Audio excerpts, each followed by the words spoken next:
বেঁচে যাওয়া রুটি দিয়ে আজ আমি তোমাদেরকে দারুণ স্বাদের একটা রেসিপি করে দেখাবো। এটা আসলে চাপাতি ছিল, সেটাকে আমি এরকম ছোট ছোট টুকরো করে কেটে নিয়েছি। মশলা কিচেনে তোমাদের ওয়েলকাম জানাচ্ছি।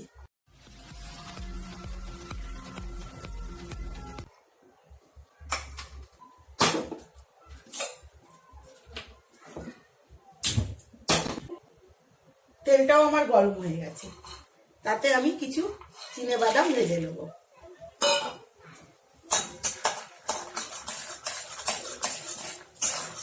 এগুলো কাঁচা চিনেবাদাম গুলো আমার ভাজা হয়ে গেছে। এবার এগুলোকে আমি তুলে নেব।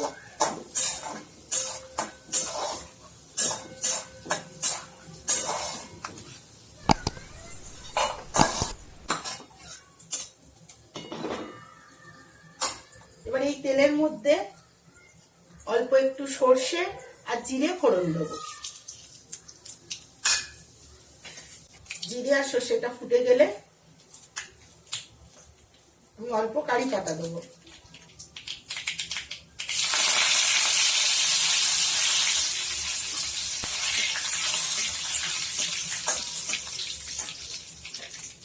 এবার এর মধ্যে পেঁয়াজ কুচি আর কাঁচা লঙ্কা কুচি দেবো। এটাকে আমি ভালো করে ভাজবো, খুব বেশি ভাজবো না। পেঁয়াজটা নরম হওয়া পর্যন্ত ভাজবো।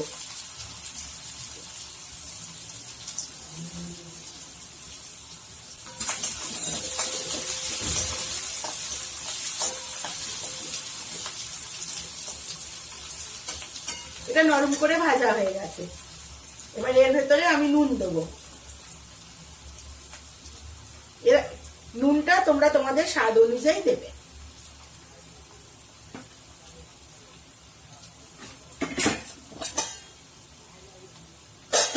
অল্প হলুদ গুঁড়ো,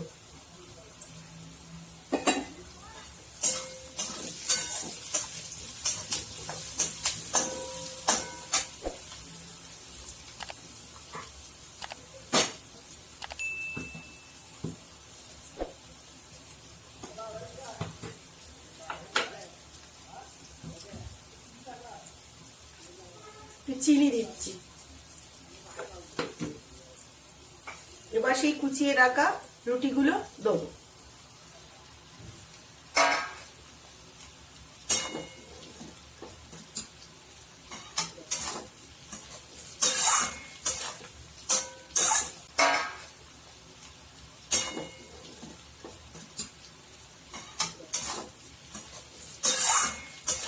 এবার এটাকে আমি ভাজবো।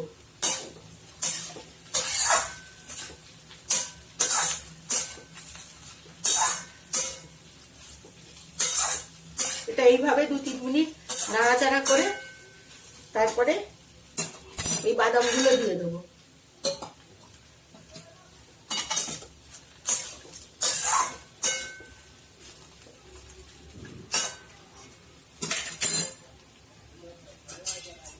এবার গ্যাসটা একদম কমিয়ে এবারে 2 মিনিট ঢাকা দিয়ে রাখবো।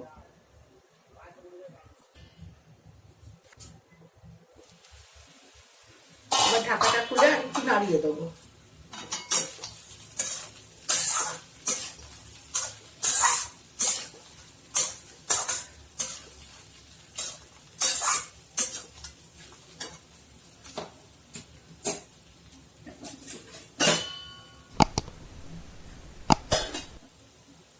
এবার অল্প লঙ্কা গুঁড়ো দেবো।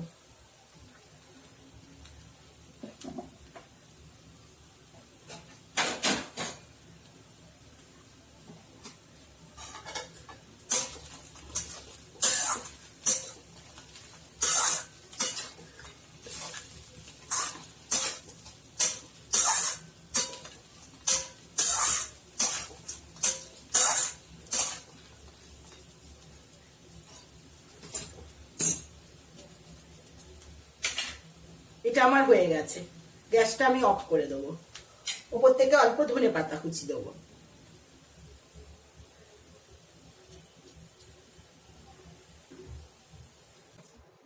বেঁচে যাওয়া রুটির উপমাটা আমার হয়ে গেছে। এটা তোমরা ব্রেকফাস্ট বা ডিনারেও খেতে পারো, খুব তাড়াতাড়ি হয়ে যায়, 5-7 মিনিট সময় লাগে। তোমাদের যদি এই রেসিপিটা ভালো লেগে থাকে তাহলে তোমরা অবশ্যই এটাকে লাইক করো, শেয়ার করো, আর যারা এখনো আমার চ্যানেলটাকে সাবস্ক্রাইব করোনি তারা অবশ্যই আমার চ্যানেলটাকে সাবস্ক্রাইব করো। ভিডিওটা দেখার জন্য তোমাদেরকে ধন্যবাদ।